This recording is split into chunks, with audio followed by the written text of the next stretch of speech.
রহমানির রহিম। আসসালামু আলাইকুম। পল্লবী মহিলা ডিগ্রি কলেজের অনলাইন ক্লাসে প্রিয় একাদশ শ্রেণীর শিক্ষার্থীবৃন্দ, তোমাদের সবাইকে স্বাগত। আশা করি আল্লাহর অশেষ রহমতে তোমরা সবাই ভালো আছো, সুস্থ আছো এবং নিরাপদে আছো। তো যথাসময়ে আমি মাহানাজ আক্তার হাজির হয়েছি তোমাদের সঙ্গে আজকের ক্লাসে। প্রিয় শিক্ষার্থীবৃন্দ, আজকে আমি আলোচনা করব তোমাদের তৃতীয় সপ্তাহের অ্যাসাইনমেন্ট বাংলা দ্বিতীয় পত্র নিয়ে। সুপ্রিয় শিক্ষার্থীবৃন্দ, তোমরা ইতিমধ্যে জেনেছ যে তোমাদের অ্যাসাইনমেন্ট শুরু হয়েছে এবং প্রথম সপ্তাহে এবং দ্বিতীয় সপ্তাহের অ্যাসাইনমেন্ট তোমাদের শেষ হয়ে গিয়েছে। তোমরা ইতিমধ্যে আরও জেনেছ যে এই অ্যাসাইনমেন্টের আলোকে কিন্তু তোমাদের প্রথম বর্ষ থেকে দ্বিতীয় বর্ষে ওঠানো হবে। কাজেই তোমরা এই অ্যাসাইনমেন্টগুলো খুব গুরুত্ব সহকারে করবে এবং যথাসময়ে তা কলেজে এসে জমা দেবে। প্রিয় শিক্ষার্থীবৃন্দ, চলো আমরা আজকের যে অ্যাসাইনমেন্টের বিষয়বস্তু বাংলা দ্বিতীয় পত্রের উচ্চারণ অধ্যায়, সেই উচ্চারণ অধ্যায়টি নিয়ে আমরা আলোচনা করব। প্রিয় শিক্ষার্থীবৃন্দ, তোমরা বোর্ডে একটু খেয়াল করো, তোমাদের তৃতীয় সপ্তাহের অ্যাসাইনমেন্ট বাংলা দ্বিতীয় পত্র, তোমাদের যে অ্যাসাইনমেন্টটি দেওয়া হয়েছে সেটা হচ্ছে ব ফলা, ম ফলা ও অন্তস্থ জ ফলা উচ্চারণ সূত্র এবং গদ্য ও কবিতা থেকে বাছাইকৃত ফলাযুক্ত শব্দের উচ্চারণ। এই অ্যাসাইনমেন্টটির তোমাদের দেওয়া হয়েছে এবং এর আলোকে তোমাদের কিছু প্রশ্ন দেওয়া হয়েছে, সেগুলো তোমাদের লিখতে হবে। যেমন দেখো, তোমাদের বলা হয়েছে ব ফলা, ম ফলা। হ্যাঁ, তাহলে তোমাদের এই ব ফলা থেকে তোমাদের প্রশ্ন হতে পারে এরকম যে ব ফলার উচ্চারণ সূত্র লেখো, আর গদ্য ও কবিতা থেকে ব ফলাযুক্ত শব্দ বাছাই করে উচ্চারণ লেখা। মানে ব ফলা থেকে তোমাদের এই দুটো প্রশ্ন থাকবে, সেটা হচ্ছে ব ফলার উচ্চারণ সূত্র লিখো। ব ফলার যে উচ্চারণ আমরা প্রথম দিকের ক্লাসে কিন্তু আমরা পড়েছিলাম, সেই ব ফলার উচ্চারণ তোমাদের লিখতে বলা হয়েছে। আর গদ্য কবিতা, হ্যাঁ, তোমাদের যে পুনর্বিন্যাসকৃত যে পাঠ্যসূচির আলোকে তোমাদের গদ্য কবিতা থেকে তোমরা কিছু শব্দ বাছাই করবে এবং সেই শব্দের শব্দ লিখবে এবং তার উচ্চারণ তোমাদের লিখতে হবে। অবশ্যই সেটা ব ফলাযুক্ত শব্দ হতে হবে। তো এই দুটো প্রশ্ন তোমাদের ব ফলা থেকে থাকবে। এমনিভাবে তোমাদের ম ফলা এবং অন্তস্থ জ ফলার থেকেও তোমাদের প্রশ্ন থাকবে। সেটা কিরকম দেখো, যে ব ফলার উচ্চারণ সূত্র লেখো, সেখানে হবে তোমাদের ম ফলা উচ্চারণ সূত্র লেখো, ম ফলা, এবং গদ্য কবিতা থেকে ম ফলাযুক্ত শব্দ, ম ফলাযুক্ত শব্দ বাছাই করে উচ্চারণ লিখবে। ঠিক একইভাবে তোমাদের সেটা লিখতে হবে ব ফলার মতোই। তোমাদের ম ফলায় ঠিক একইভাবে দুটো প্রশ্ন থাকবে।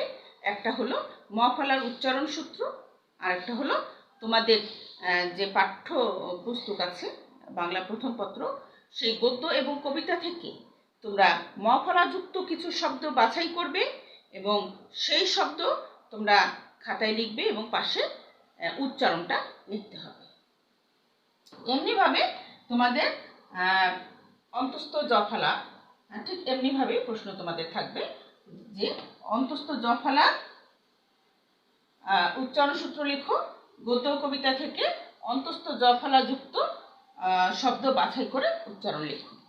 অর্থাৎ প্রত্যেকটি বিষয় থেকে ব ফলা, ম ফলা ও অন্তস্থ জ ফলা প্রত্যেকটি বিষয় থেকে দুটো করে প্রশ্ন তোমাদের থাকবে। প্রিয় শিক্ষার্থীবৃন্দ, এবারে কিন্তু তোমাদের অ্যাসাইনমেন্টের নম্বর হলো 18, প্রত্যেকটা প্রশ্নের নম্বর হলো 3, 3, 6, 18, 6টা প্রশ্ন থাকবে। প্রত্যেকটা থেকে দুটো প্রশ্ন, ব ফলা থেকে দুটো, ম ফলা থেকে দুটো, অন্তস্থ জ ফলা থেকে দুটো।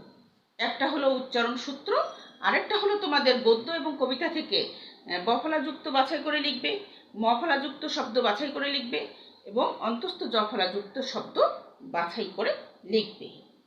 তোমরা যখন খাতায় লিখবে এই শব্দগুলো, অবশ্যই কিন্তু তোমরা সেই গদ্য এবং কবিতার নাম উল্লেখ করতে হবে যে কোন গদ্য থেকে তুমি এই শব্দগুলো পেয়েছো। যদি যেমন দেখো অপরিচিত গল্প থেকে তোমরা কিছু শব্দ পাও, যেমন অদ্বিতীয়, হ্যাঁ, আরও আছে এরকম শব্দ। এরকম বাছাই করে তোমরা সেই শব্দগুলো বাছাই করবে এবং পাশে লিখবে অপরিচিত গল্প, পাশে লিখবে আহ্বান গল্প বা কোনো কবিতা, হ্যাঁ, যে কবিতা থেকে তুমি এই শব্দটি পেয়েছো। তো প্রিয় শিক্ষার্থীবৃন্দ, অবশ্যই কিন্তু এই গদ্য এবং কবিতার নাম উল্লেখ করে তোমরা সেই শব্দ যেখান থেকে নিয়েছো সেটার নাম উল্লেখ করতে হবে। তো তোমরা যদি এইভাবে অ্যাসাইনমেন্টগুলো লিখো, এই মফলা বফলার সূত্র কিন্তু তোমাদের 3টি করে লিখতে হবে। হ্যাঁ, বফলার সূত্র লিখতে হবে 3টি, মফলার সূত্র লিখতে হবে 3টি, অন্তস্থ জফলার সূত্র লিখতে হবে 3টি, এবং শব্দ লিখতে হবে 9টি থেকে 12টি। বাছাইকৃত গদ্য কবিতা থেকে তোমাদের বফলাযুক্ত শব্দ লিখতে হবে 9টি থেকে 12টি, তোমাদের মফলাযুক্ত শব্দ লিখতে হবে 9টি থেকে 12টি, অন্তস্থ জফলাযুক্ত শব্দ লিখতে হবে 9টি থেকে 12টি। তো এইভাবে তোমরা অ্যাসাইনমেন্টগুলো সুন্দর করে সাজিয়ে তোমরা লিখবে এবং যথাসময়ে কলেজে জমা দেবে। তো প্রিয় শিক্ষার্থীবৃন্দ, তো চলো প্রথমে আমরা বফলার উচ্চারণ রীতি জেনে নিই।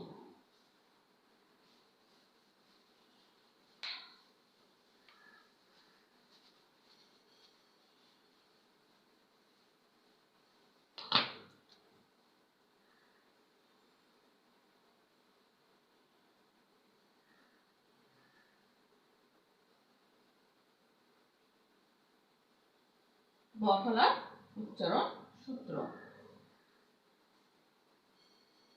তোমাদের লিখতে হবে 3টি। হ্যাঁ, আমি 5টি লিখে দিচ্ছি, তোমাদের লিখতে হবে 3টি। খেয়াল করো যে শব্দের আদ্য বফলা অনুচ্চারিত থাকে। হ্যাঁ, কোনো কোনো ক্ষেত্রে দেখবা যে তোমরা শব্দের আদ্য বফলা অনুচ্চারিত থাকে।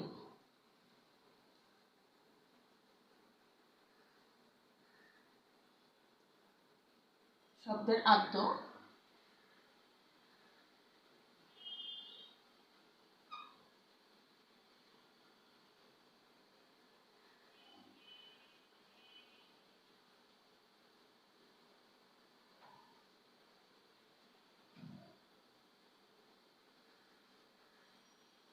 অনুচ্চারিত থাকে।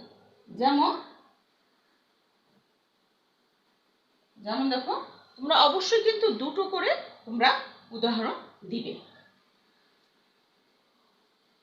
যেমন দেখো, দ্বিতীয়, এটা কি হবে?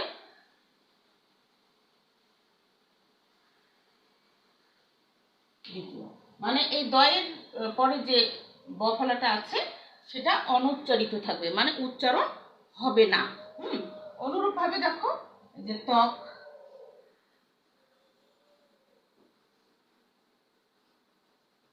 আমরা এই বটা উচ্চারণ করি না। জ্বালা,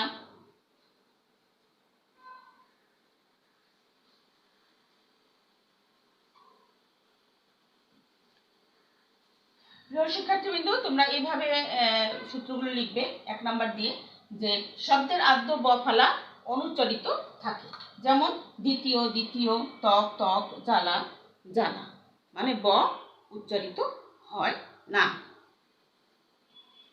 এরপরে নিয়মটি দেখো, শব্দের মধ্যে কিংবা শেষে বফলা থাকলে বফলা উচ্চারিত না হয়ে ব্যঞ্জনের দ্বিত্ব উচ্চারণ হয়। খেয়াল করো যে শব্দের মধ্যে কিংবা শেষে যদি বফলা থাকে, তো সেই বফলা উচ্চারিত না হয়ে ব্যঞ্জনের দ্বিত্ব উচ্চারণ হয়।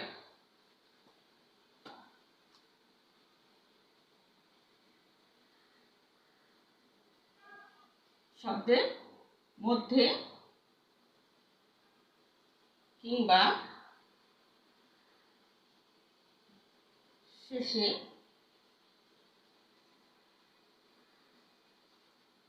বফলা থাকলে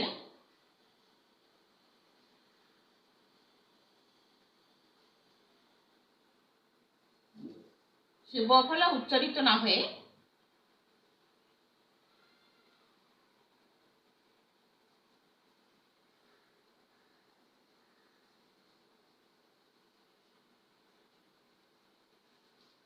প্রথম অংশটুকু মুছে দিচ্ছি।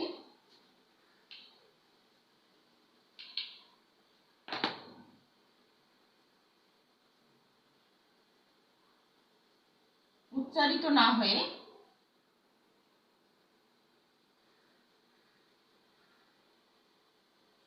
ব্যঞ্জনের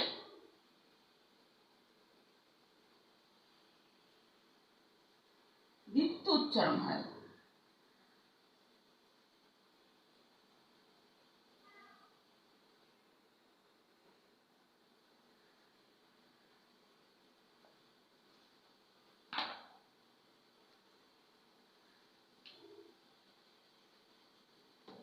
যেমন কি শিখলে দেখো, শব্দের মধ্যে কিংবা শেষে ব ফলা থাকলে সেই ব ফলা উচ্চারিত না হয়ে সেই ব্যঞ্জনের দ্বিত্ব উচ্চারণ হয়। যেমন দেখো, বিশ্ব,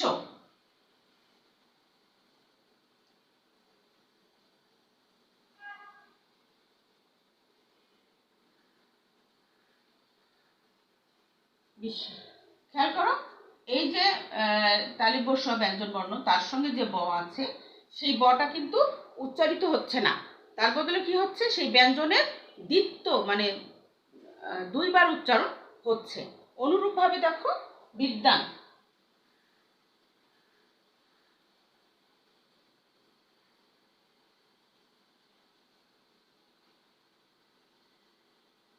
বিদ্যান, বিদ্যান, বিদ্যান। হ্যাঁ, শব্দের শেষে বা শব্দের মধ্যে বা শব্দের শেষে যদি ব্যঞ্জন বর্ণের সঙ্গে যদি ব ফলা যুক্ত থাকে, তবে সেই ব ফলা উচ্চারিত না হয়ে সেই ব্যঞ্জনের দ্বিত্ব উচ্চারণ হয়। যেমন বিশ্ব, বিশ্ব আমরা বলি না কিন্তু বিশ্ব। হ্যাঁ, ব্যঞ্জনের দুইবার উচ্চারণ করছি, তালিব সয়ে দুইবার উচ্চারণ করছি। আবার বিদ্যান, হ্যাঁ, দয় বয়, বয়ের উচ্চারণ হচ্ছে না, সেই ব্যঞ্জনের দ্বিত্ব উচ্চারণ হচ্ছে। যুক্ত 3 নম্বর নিয়ম দেখো, যুক্ত ব্যঞ্জনের ব ফলা অনুচ্চারিত থাকে।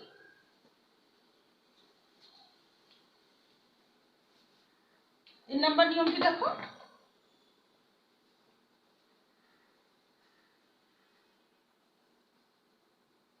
যুক্ত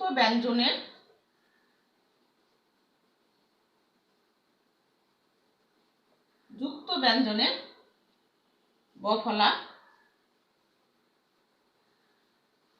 অনুচ্চারিত থাকে।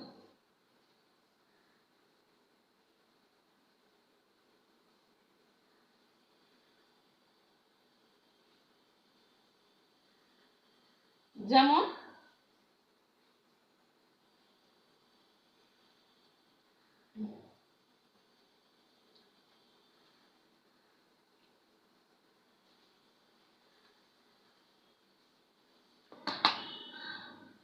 দেখো, উজ্জ্বল,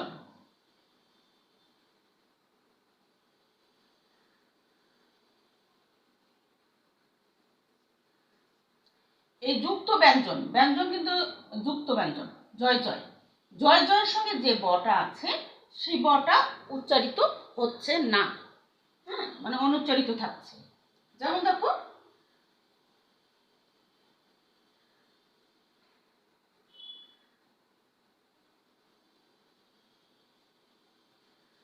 উজ্জ্বল, উজ্জ্বল, উজ্জ্বল, আমরা কিন্তু এই বটা উচ্চারণ করছি না।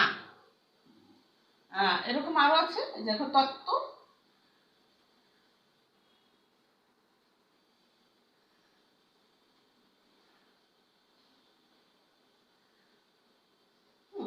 এই বটা কিন্তু উচ্চারণ হচ্ছে না। আমরা এই যুক্ত ব্যঞ্জন বর্ণের সঙ্গে যে বফলাটা যুক্ত থাকে, যুক্ত ব্যঞ্জনের বফলা অনুচ্চারিত থাকে। যেমন দেখো, উজ্জ্বল, উজ্জ্বল, জয় জয়, বটা উচ্চারণ হচ্ছে না। তত্ত্ব, তয় তয় ব যে, সেটা বটা উচ্চারণ হচ্ছে না।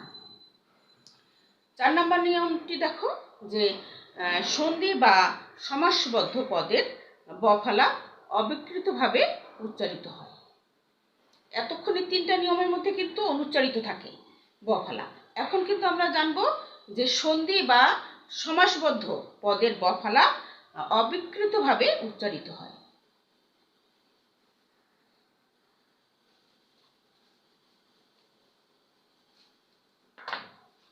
4 নম্বর নিয়মটি দেখো, সন্ধি বা সমাসের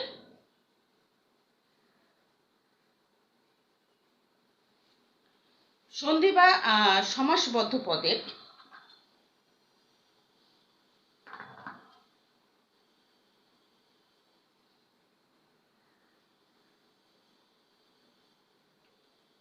ব ফলা অবিকৃতভাবে উচ্চারিত হয়।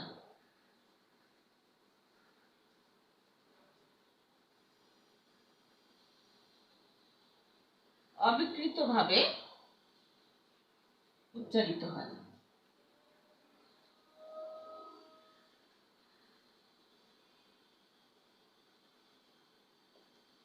অবিকৃত মানে কোনো রকম বিকৃত নয়, হুবহু হুবহু কিন্তু সেই সন্ধি বা সমাসবদ্ধ পদের ব ফলা অবিকৃতভাবে উচ্চারিত হয়। যেমন দেখো উদ্বোধন, হ্যাঁ, যেমন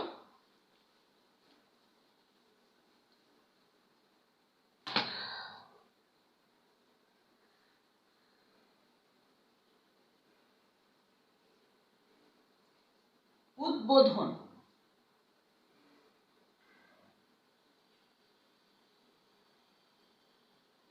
উদ্বোধন এই বটা কিন্তু উচ্চারণ হচ্ছে অবিকৃতভাবে, কোনো রকম বিকৃত নয়, মানে হুবহু সেই বটা উচ্চারিত হচ্ছে সন্ধি বা সমাসবদ্ধ পদের।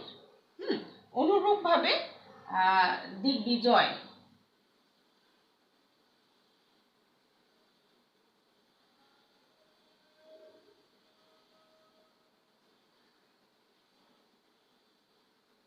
দিগ্বিজয়। তাহলে প্রিয় শিক্ষার্থীবৃন্দ, 4 নম্বর নিয়মটা কি হচ্ছে যে সন্ধি বা সমাসবদ্ধ পদের ব ফলা অবিকৃতভাবে উচ্চারিত হয়। যেমন উদ্বোধন উদ্বোধন, দিগ্বিজয় দিগ্বিজয়, এই বটা কিন্তু হুবহু উচ্চারিত হয়। 5 নম্বর নিয়মটি দেখো, যে ব এবং ম ফলার সঙ্গে ব ফলা যুক্ত হলে সেই ব ফলাও কিন্তু অবিকৃতভাবে উচ্চারিত হয়। হ্যাঁ, ব এবং ম ফলার সঙ্গে। 5 নম্বর নিয়ম,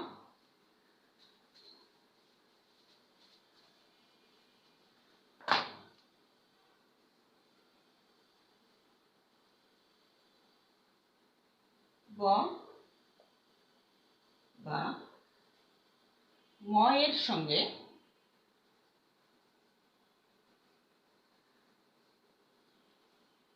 ব ফলা যুক্ত হলে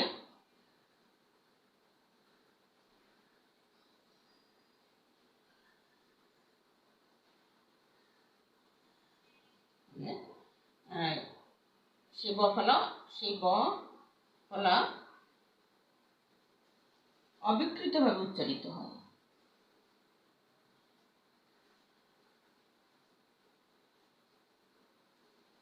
ভাবে উচ্চারিত হয়।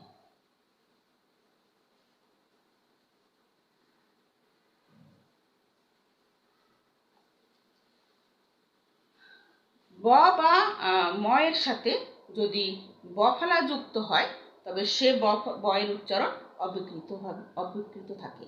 যেমন দেখো বাব্বা, হ্যাঁ, বাব্বা, সাব্বাস, হ্যাঁ, এগুলো কিন্তু ব তোমার উচ্চারিত হয়, হুবহু উচ্চারিত হয়।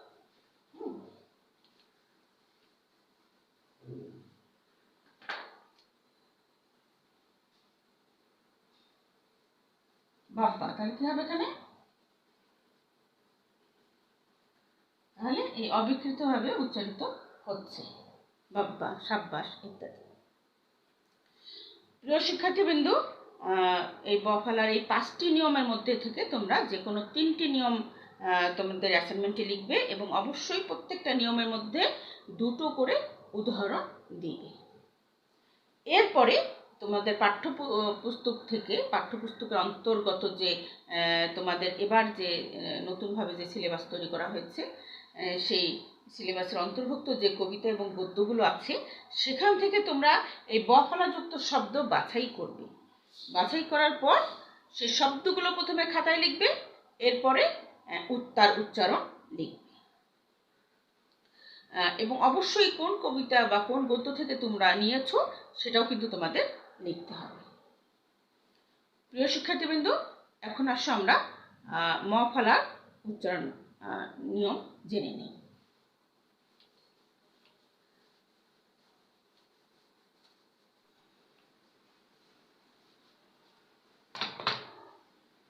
প্রিয় শিক্ষার্থীবৃন্দ, এখন চলো আমরা ম ফলার উচ্চারণ জেনে নিই।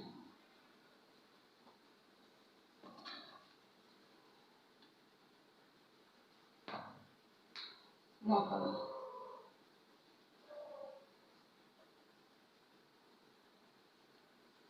এক নম্বর নিয়ম, শব্দের আদ্য বর্ণে ম ফলা যুক্ত হলে সাধারণত সেই ম অনুচ্চারিত থাকে। এক নম্বর নিয়ম কি হচ্ছে, শব্দের আদ্য বর্ণে ম ফলা যুক্ত হলে সাধারণত সেই ম ফলা অনুচ্চারিত থাকে।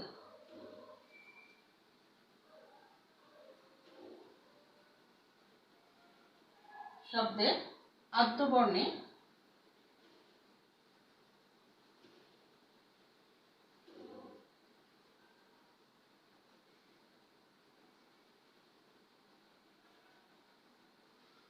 ম ফলা যুক্ত হলে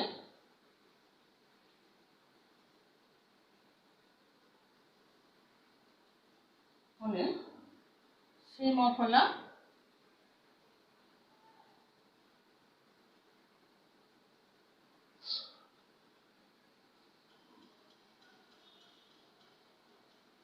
অনুচ্চারিত থাকে।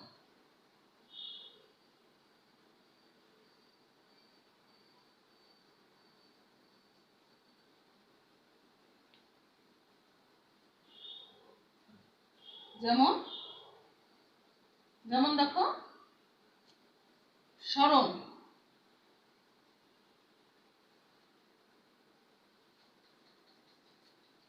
শব্দের আদ্য, আদ্য মানে প্রথম, আদ্য মানে প্রথম বর্ণে, শব্দের প্রথম বর্ণে যদি ম ফলা যুক্ত থাকে সেই ম ফলা অনুচ্চারিত হয়, অনুচ্চারিত থাকে। যেমন দেখো, স্মরণ, আদ্য বর্ণ দন্ত স, দন্ত স এর সঙ্গে ম যুক্ত আছে, তাহলে সেই মটা অনুচ্চারিত থাকে, উচ্চারণ হয় না সেই ময়ের। হ্যাঁ, তাহলে এটার উচ্চারণ কি হবে?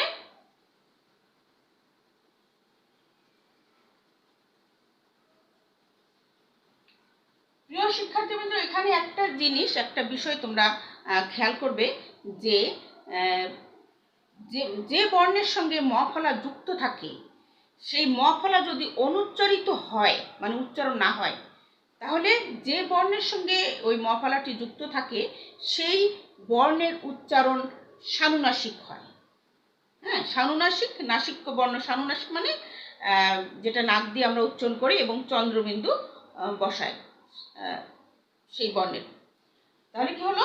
স্মরণ, স্মরণের ম উচ্চারিত হচ্ছে না, অনুচ্চারিত থাকছে বলেই এই স্মরণ উপরে চন্দ্রবিন্দু হচ্ছে। অনুরূপভাবে শ্মশান,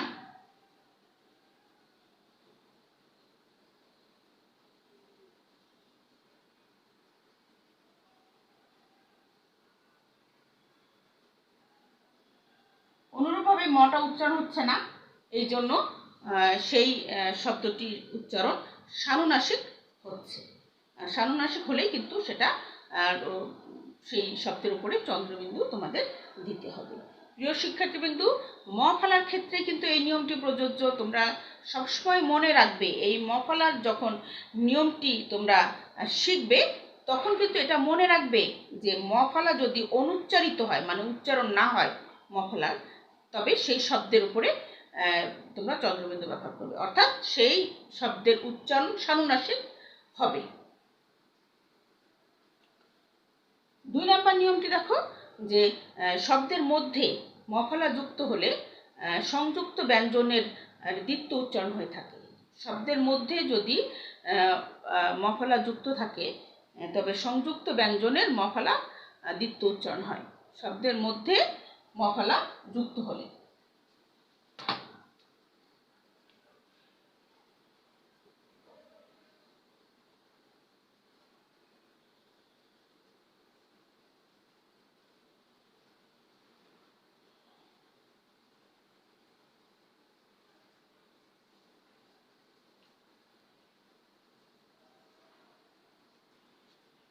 শব্দের মধ্যে মফলা যুক্ত হলে সেই সংযুক্ত ব্যঞ্জনের দ্বিত্ব উচ্চারণ হয়ে থাকে।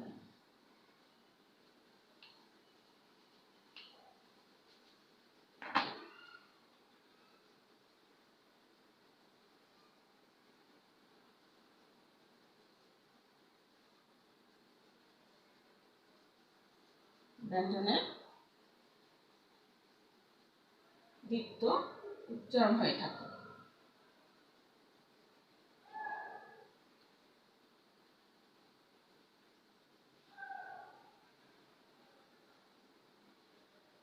নিয়মটা কি হচ্ছে, শব্দের মধ্যে মফলা যুক্ত হলে সংযুক্ত ব্যঞ্জনের দ্বিত্ব উচ্চারণ হয়ে থাকে। যেমন দেখো বিস্ময়, আত্মীয়, যেমন বিস্ময়,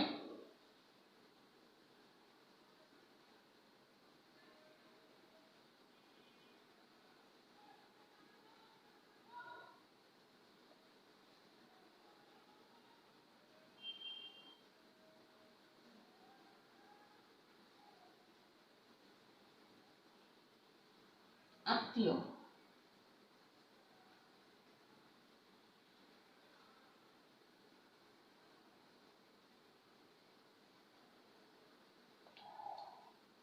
এখানে কিন্তু মটা অনুচ্চারিত থাকছে, এই কারণে এই শব্দের উপরেও কিন্তু চন্দ্রবিন্দু আমরা ব্যবহার করছি। তাহলে কি হচ্ছে, শব্দের মধ্যে মফলা যুক্ত হলে সংযুক্ত ব্যঞ্জনের দ্বিত্ব উচ্চারণ হয়ে থাকে।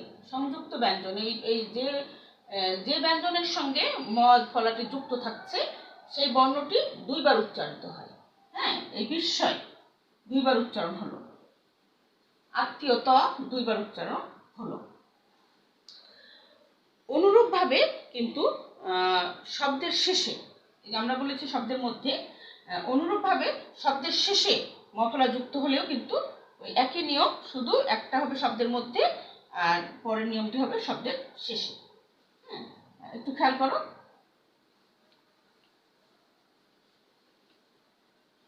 3 নম্বর নিয়মটি দেখো,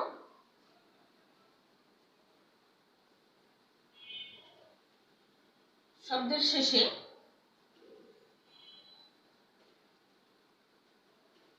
মফলা যুক্ত হলে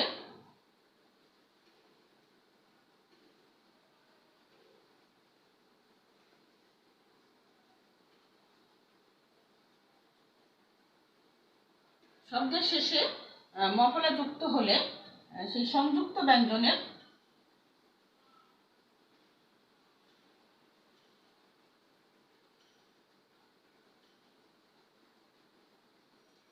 দ্বিত্ব উচ্চারণ হয়ে থাকে।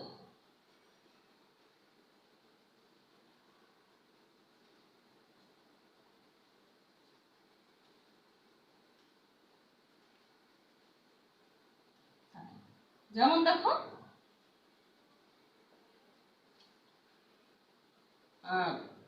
ছদ্ম,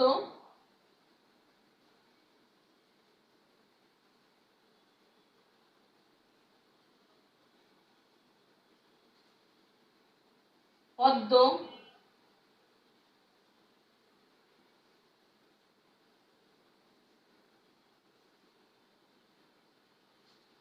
এই 2 নম্বর আর 3 নম্বর নিয়ম কিন্তু একই রকম। একটা হবে শব্দের মধ্যে এবং আরেকটা হবে শব্দের শেষে। শব্দের মধ্যে দেখো, যে শব্দের মধ্যে মফলা যুক্ত হলে সংযুক্ত ব্যঞ্জনের দ্বিত্ব উচ্চারণ হয়ে থাকে। যেমন শিখলে 3 নম্বর নিয়ম দেখো, শব্দের শেষে মফলা যুক্ত হলে সংযুক্ত ব্যঞ্জনের দ্বিত্ব উচ্চারণ হয়ে থাকে। যেমন ছদ্ম, ছদ্ম, পদ্ম, পদ্ম। আর শব্দের মধ্যে তো তোমরা শিখলে যে বিস্ময়, আত্মীয় ইত্যাদি। প্রিয় শিক্ষার্থীবৃন্দ, আমি কিন্তু 5টি নিয়মই লিখে দিচ্ছি, কিন্তু তোমাদের লিখতে হবে 3টি নিয়ম। 4 নম্বর নিয়মটি দেখো যে যুক্ত ব্যঞ্জন বর্ণের সঙ্গে সংযুক্ত ম ফলার উচ্চারণ হয় না। হ্যাঁ, যুক্ত ব্যঞ্জন বর্ণের সঙ্গে যদি ম ফলা যুক্ত থাকে তবে সেই ম ফলার উচ্চারণ হয় না।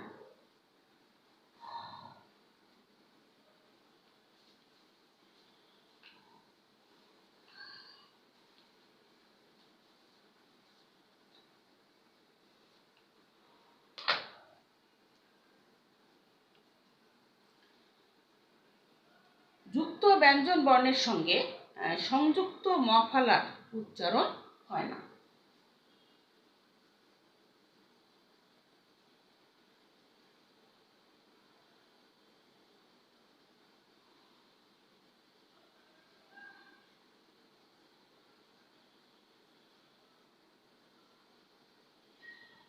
সংযুক্ত ম ফলার উচ্চারণ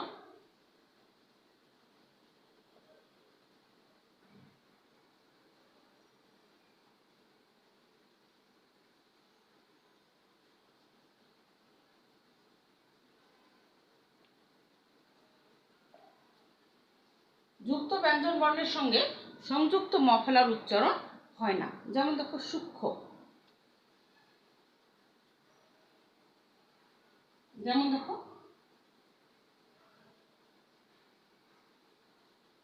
সূক্ষ্ম।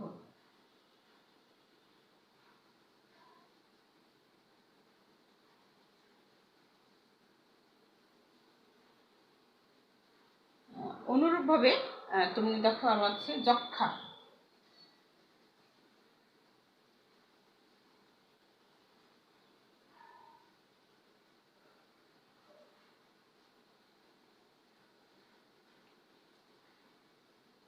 সূক্ষ্ম যক্ষা। যুক্ত ব্যঞ্জন বর্ণ, হিও একটা যুক্ত ব্যঞ্জন, তার সঙ্গে যদি ম ফলা যুক্ত হয় তাহলে সে ম ফলার উচ্চারণ হয় না।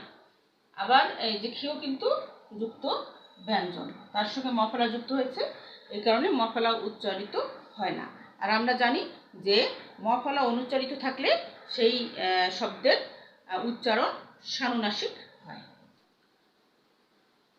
গ উ ট দন্তন্য মূর্ধন্য ন ম ল, এই কয়টি বর্ণের সঙ্গে ম ফলা যুক্ত হলে ম ফলার উচ্চারণ রক্ষিত হয়। বর্ণ কয়টি কি কি? যে গ উ ট দন্তন্য মূর্ধন্য ন ম ল। গ, মনে রাখবে গ উ ট, গ উ, দেখো 5 নম্বর নিয়ম,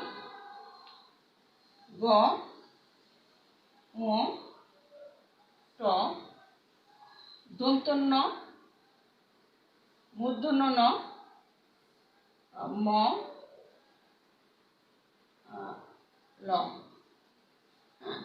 এই কয়টি বর্ণের সঙ্গে গ উ ট দন্তন্য মূর্ধন্য ম ল, এই কয়টি বর্ণের সঙ্গে যদি এই বর্ণগুলোর সাথে যদি ম ফলা যুক্ত হয়,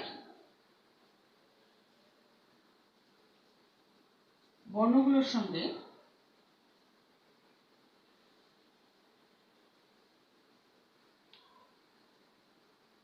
সঙ্গে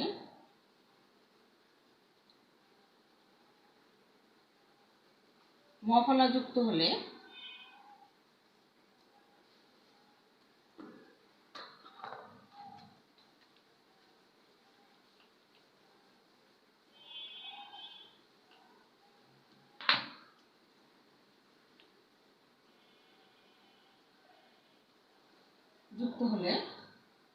সেই ম ফলার উচ্চারণ রক্ষিত হয়।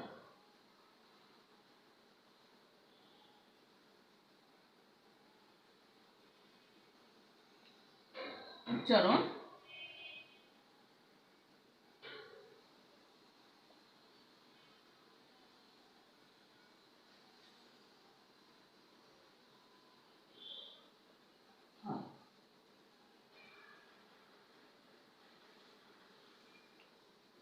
কি হচ্ছে?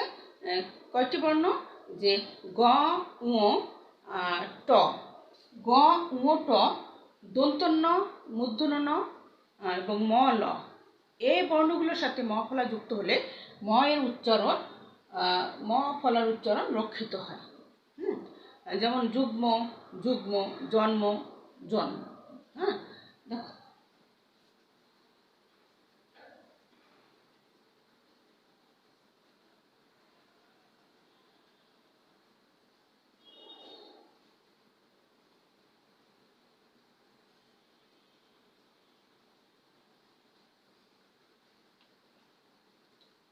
প্রিয় শিক্ষার্থীবৃন্দ, এখানে কিন্তু চন্দ্রবিন্দু হবে না, কেননা এই ময়ের উচ্চারণ কিন্তু রক্ষিত হয়েছে, ঠিক আছে, ময়ের উচ্চারণ কিন্তু ঠিক আছে, অর্থাৎ রক্ষিত হয়েছে।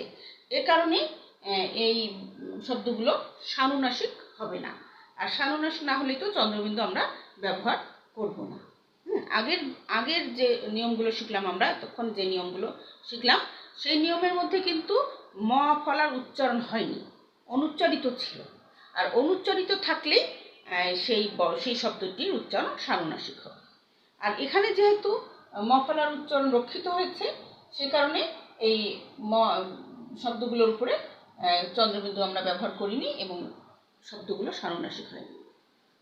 তো প্রিয় শিক্ষার্থীবৃন্দ, এই 5টি নিয়মের মধ্যে থেকে তোমরা যে কোনো 3টি নিয়ম তোমাদের অ্যাসাইনমেন্টে লিখবে, উদাহরণসহ 2টো করে উদাহরণসহ লিখবে। আর এই ম ফলাযুক্ত শব্দগুলো খুঁজে বের করবে তোমাদের গদ্য এবং পদ্য থেকে, পাঠ্য বইয়ের। এবং সেই শব্দগুলো প্রথমে যেগুলো খুঁজে পেলে সেই গদ্য এবং পদ্য থেকে, সেগুলো পাশে লিখবে, এবং তার পাশে তোমরা উচ্চারণ লিখবে। সেই লেখার নিয়মটা হলো এরকম যে, একটু মুছে দিচ্ছি,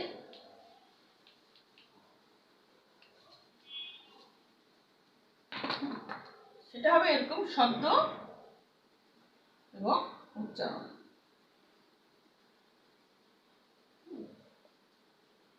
শব্দ এবং উচ্চারণ, যেমন একটু আগে আমরা যেটা শিখলাম জন্ম, হ্যাঁ, এই জন্ম, এটার উচ্চারণ হবে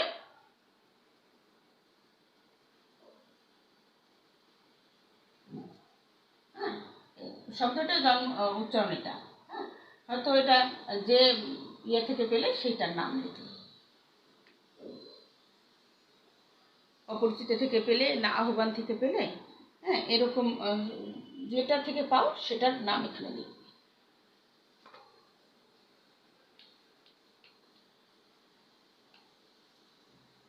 শিক্ষার্থীবৃন্দ, এখন আসো আমরা অন্তস্থ জ ফলার নিয়ম জেনে নিই।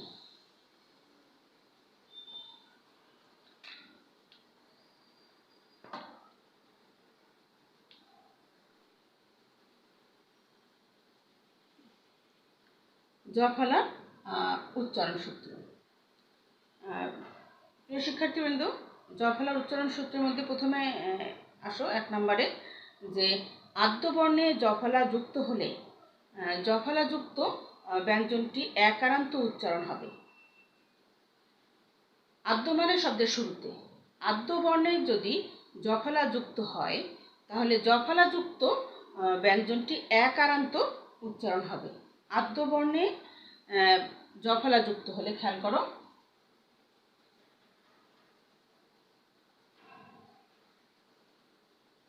আদ্য বর্ণে জ ফলা যুক্ত হলে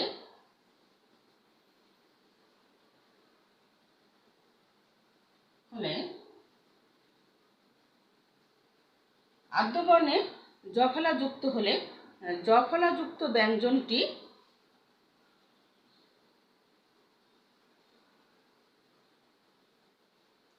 জ ফলা যুক্ত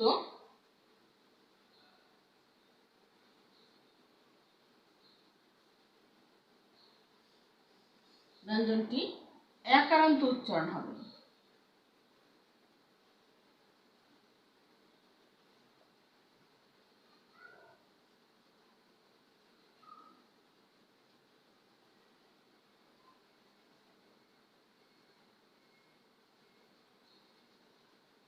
আদ্য মানে শব্দের শুরুতে আদ্য বর্ণে যদি জ ফলা যুক্ত হয়, হ্যাঁ, যেমন দেখো ব্যথা, আদ্য বর্ণে জ ফলা যুক্ত হয়েছে, তাহলে এই জফলাযুক্ত ব্যঞ্জনটি কিন্তু একারান্ত উচ্চারণ হবে, একারান্ত। তাহলে এটা কি হবে? বয় জফলা আকার ব্যথা। উচ্চারণটা কি হবে? বয় জফলা আকার থ আকারে থা, ব্যথা। হ্যাঁ, একারান্ত উচ্চারণ হবে। অনুরূপভাবে ব্যবসা, হ্যাঁ, বয়ের সঙ্গে জফলা আছে, আদ্যবর্ণে জফলা আছে, তাহলে এই ব্যঞ্জনের উচ্চারণটি একারান্ত হবে।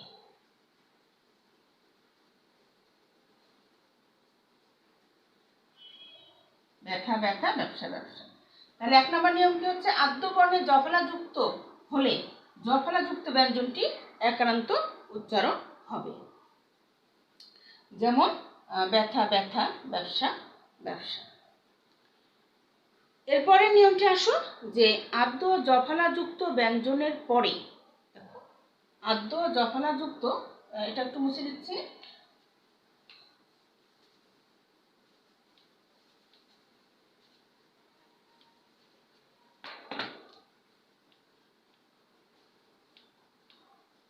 দেখো আদ্য জফলা যুক্ত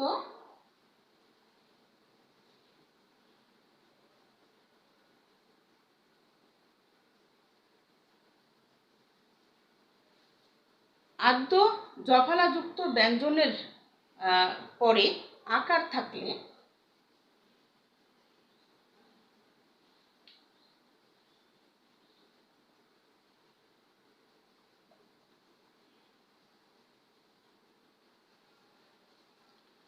আকার থাকলে সেই জফলাযুক্ত ব্যঞ্জনটি একারান্ত উচ্চারণ হবে। সেই জফলাযুক্ত ব্যঞ্জনটি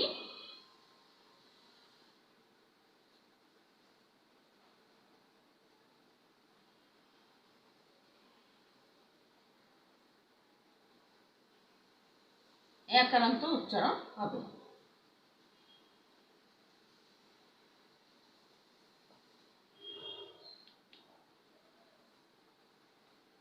উচ্চারণ হবে। যেমন দেখো ব্যাখ্যা,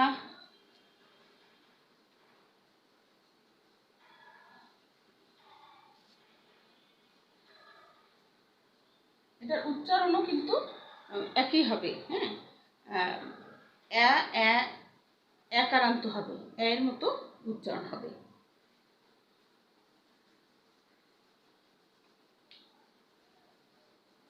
ব্যাকরণ,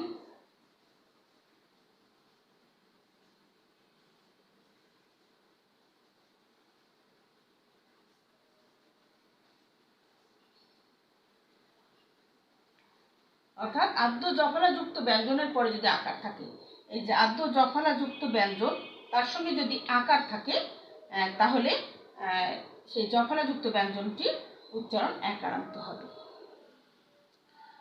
3 নম্বর নিয়মটি দেখো,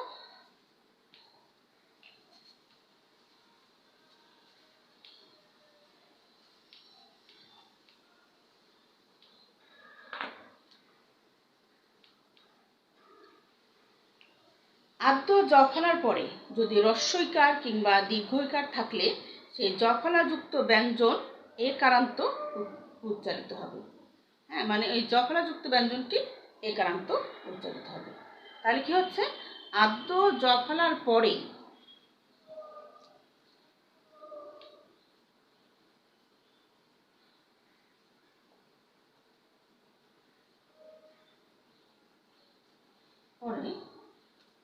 যদি হ্রস্বইকার বা দীর্ঘইকার, আদ্য জফলার পরে যদি হ্রস্বইকার কিংবা দীর্ঘইকার থাকলে সেই জফলাযুক্ত ব্যঞ্জনটি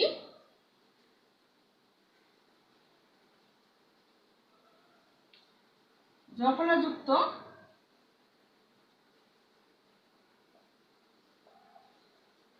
ব্যঞ্জনটি একারান্ত উচ্চারিত হবে।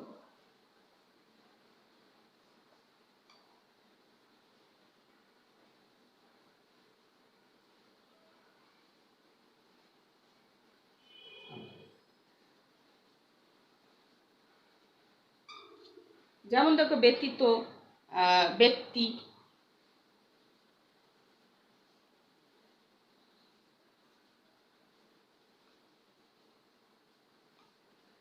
একারান্ত উচ্চারণ হলো। হ্যাঁ, আদ্য বয় জ ফলে পড়লে রস্বইকার আছে, রস্বইকার থাকলে সেটা একারান্ত হবে। হ্যাঁ, একার। অনুরূপভাবে ব্যতীত, অনুরূপভাবে এটা একটু মুছে দিই,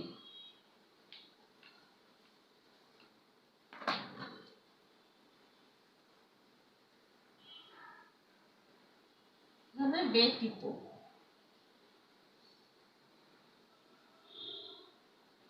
একারান্ত হলো। তাহলে কি হচ্ছে প্রিয় শিক্ষার্থীবৃন্দ, যে আদ্য জ ফলার পরে যদি রস্বইকার বা দীর্ঘইকার থাকে তাহলে সেই জফলাযুক্ত ব্যঞ্জনটি একারান্ত উচ্চারিত হবে, যেমন ব্যক্তি, ব্যতীত ইত্যাদি। এখন আসো 4 নম্বর নিয়মটি।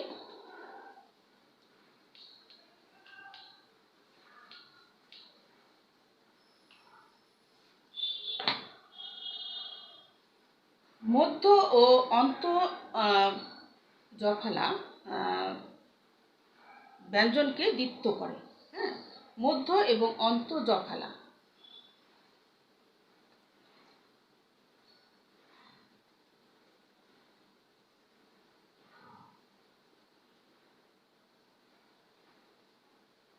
অন্ত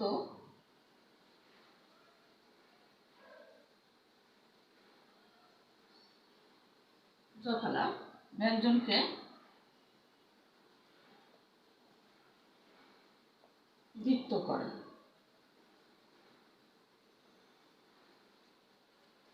যেমন মধ্য অন্ত জফলা ব্যঞ্জনকে দ্বিত্ব করে। যেমন দেখো তোমার কল্যাণ,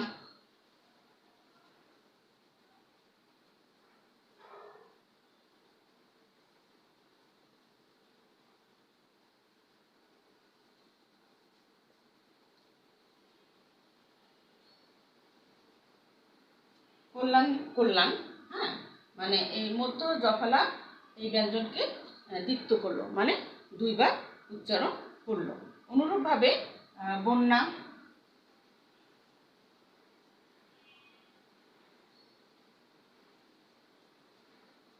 ব্যঞ্জনকে বন্যা বা বন্য, হ্যাঁ,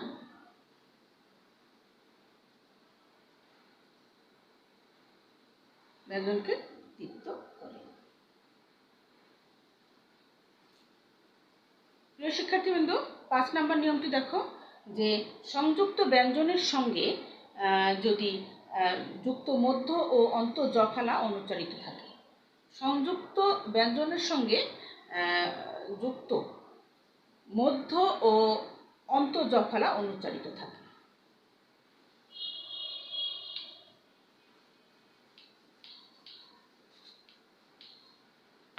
পাঁচ নম্বর নিয়মটি দেখো, সংযুক্ত ব্যঞ্জনের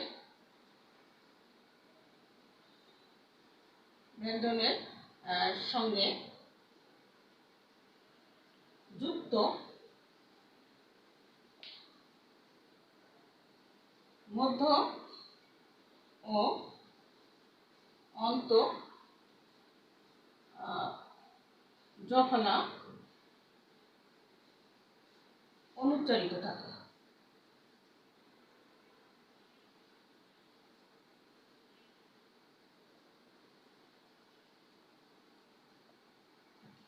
যেমন দেখো সন্ন্যাসী,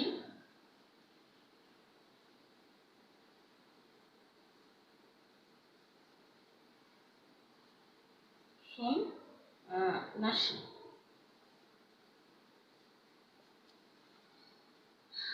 অনুরূপভাবে অন্ত,